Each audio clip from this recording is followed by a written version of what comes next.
बार hit है UP model. Corona को रोकने में हिट हुआ यूपी मॉडल 3T फॉर्मूला, यानी कि ट्रेस, टेस्ट और ट्रीट का कमर जो असर है वो यहां पर दिखने लगा है। रविवार को उत्तर प्रदेश में 3,12,000 टेस्ट हुए और कोरोना के 1,497 केस मिले हैं। वहीं उत्तर प्रदेश में रिकवरी रेट 96.6% तक पहुंच गया है।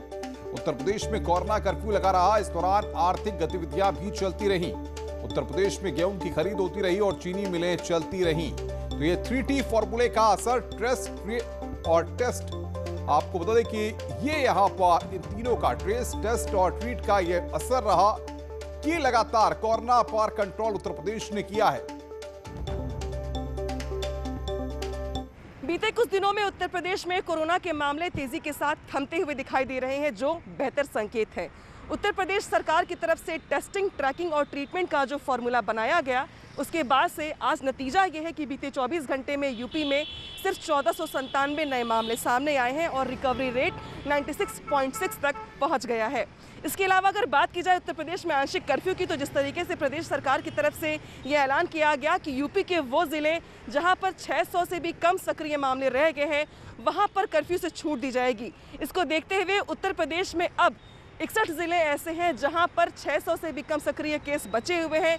यानी कि कोरोना को लेकर जिस तरीके से सरकार ने चिंता दिखाई थी और इस बीच में जब आंशिक कर्फ्यू लगा हुआ था, तभी उत्तर प्रदेश में जो आर्थिक गतिविधियां थी वो चल रही थी। यानी कि सरकार ने जीवन के साथ साथ आजीविका को भी प्राथमिकता पर रखा और शायद यही वजह है कि उत्तर प्रदेश में संपूर्ण लॉकडाउन न लगाने के बावजूद तेजी के साथ बाकी राज्यों के मुकाबले कोरोना में रिकवरी का जो रेट है वो तेजी के साथ आगे बढ़ रहा है। विजय मनीष के साथ अनामिका सिंह, न्यूज़ 18 लखनऊ। आगे बढ़ते हैं। मुख्यमंत्री योगी आदित्यनाथ ने आज तंबरा के वात्सल्य ग्राम में बने कोविड केयर सेंटर का वर्चुअल उद्घाटन किया।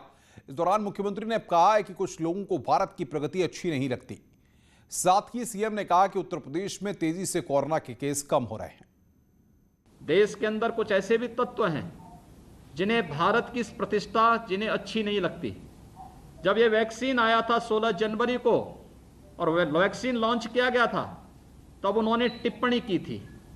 वैक्सीन को भाजपा की वैक्सीन या मोदी वैक्सीन कहा था। वैक्सीन मुफ्त में है और उस समय उन्होंने दुष्प्रचार करके कहा था हम तो नहीं लगाएंगे वैक्सीन, और लोगों में नकारात्मकता पैदा करने का प्रयास किया।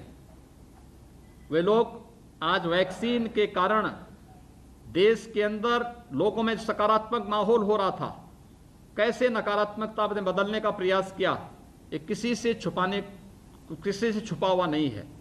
जिस उत्तर प्रदेश के बारे में आशंका व्यक्त की जा रही थी कि अप्रैल के अंत में और मई में 1 लाख पॉजिटिव केस प्रतिदिन यूपी में आएंगे, जिस यूपी के बारे में आशंका व्यक्त की जा रही थी कि मई के अंत तक यूपी में 30 लाख से अधिक एक्टिव केस होंगे, अगर मैं यूपी के फिगर आज दूं, हम लोगों ने उत्तर प्रदेश में कल 3,12,000 टेस्ट हमने संपन्न किए।